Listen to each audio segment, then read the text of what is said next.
There's a question we almost never ask about the afterlife, but it's one that changes, well, pretty much everything. Let's get into it. It's so easy to get caught up in the details of how we get to heaven that we completely forget to ask what we're being saved for. And here's the thing, knowing where you're headed completely changes how you see the journey, right? So what is our role? What's our actual function supposed to be? Let's unpack what the source material has to say about this.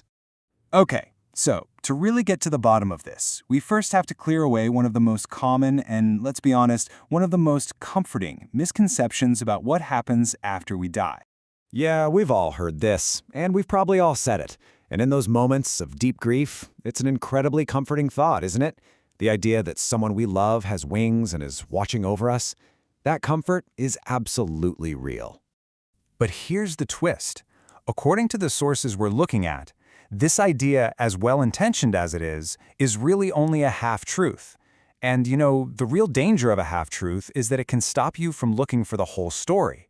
And the whole story is, wow, it's so much bigger and honestly way more empowering. So what's the deal then? Well, the core idea here is that humans and angels are two completely different species, if you will. The source material is crystal clear. Angels are a separate order of creation. They were never people. They're described as ministering spirits, not as our final upgrade. And check this out. This verse from Hebrews just spells it out perfectly. It's a rhetorical question, right? It's saying angels are sent to serve the ones who are going to inherit salvation. So who are the inheritors? That would be us, humanity. Okay, this slide right here, this is a game changer. It just lays out the hierarchy that the text describes. On one side, you've got humans, the inheritors. On the other side, angels, the servants. And get this, it even says that humans will one day judge angels, not the other way around. I mean, that just flips the whole popular image on its head. Listen to how the Apostle Paul puts it. He asks this as if it's common knowledge. Like, don't you guys know this already? It's a pretty strong point. You don't judge something you're destined to become. You judge something that's under your authority. So, if we don't become angels, what in the world do we become? And that, my friends, brings us to the really cool part. It's not about becoming something totally different. It's about becoming the complete, finished version of ourselves.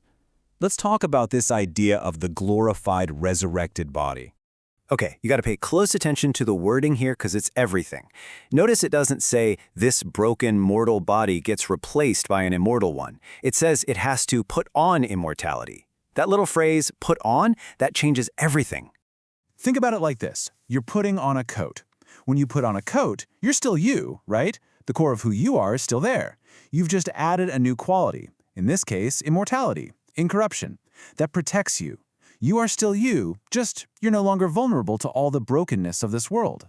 The source also uses this great analogy of a seed and a plant. A little seed doesn't look anything like a giant oak tree, does it?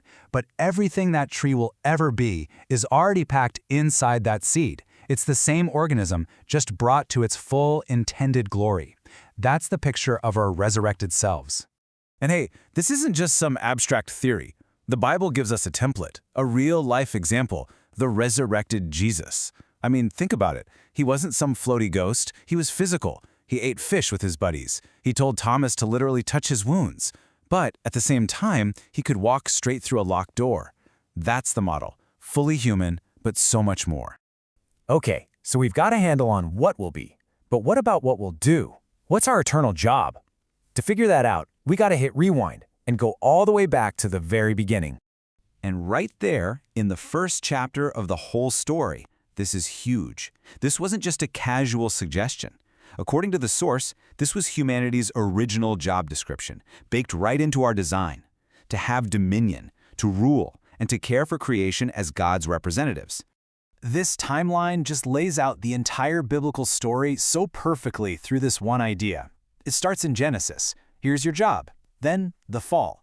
Oops, you lost the job. But the cross, that's the moment we're told the job is restored. And Revelation is the grand finale, where we're seen reigning forever. It's this incredible story of losing and then regaining our entire purpose. So you see what this means, right? In this way of looking at it, salvation is so much more than just a pardon. It's a restoration. It's not just about being forgiven for messing up. It's about being rehired for the job we were always meant to do. And just listen to the active language they use in Revelation. A kingdom and priests. I mean, come on. Kings exercise authority. Priests mediate and serve. These are not passive, sit-on-a-cloud kind of roles. This is a picture of people who are actively engaged in governing and ministry. So let's bring this all together, because it paints a picture of heaven that's probably way different than the one a lot of us grew up with. This is not a cosmic retirement plan. And this totally changes how we should look at our lives right now. If our eternal destiny is one of active responsibility, then this life, with all its challenges and heartaches, it's not just a waiting room we have to suffer through. No, it's the training ground. It's where we're being prepared for our future assignment. This verse just connects the dots for us perfectly. It's a clear if-then statement. If we endure now, then we will reign with him later. The two are completely linked. All the struggles, the perseverance, the choices we make to stay faithful, it's all part of the training curriculum. Now hold on, we've got to be super clear about something. This restored authority doesn't mean we become little gods. The source makes it very plain that we don't become all-knowing or all-powerful or able to be everywhere at once. Nope, those attributes belong to God and God alone. We become perfected humanity, not a new type of divinity. And that brings us right here to the very last chapter, the final word on the matter. After all the history, all the struggle, all the redemption, this is the final state of humanity, an eternal reign. So here's the thought I want to leave you with. What if that final, famous line of the Bible, "And they shall reign forever and ever," what if that's not just beautiful poetry to wrap things up? What if, as our source material suggests, that's the literal job description, waiting for us to finally clock in and do the work we were created for from the very beginning? Thanks for digging into this with us.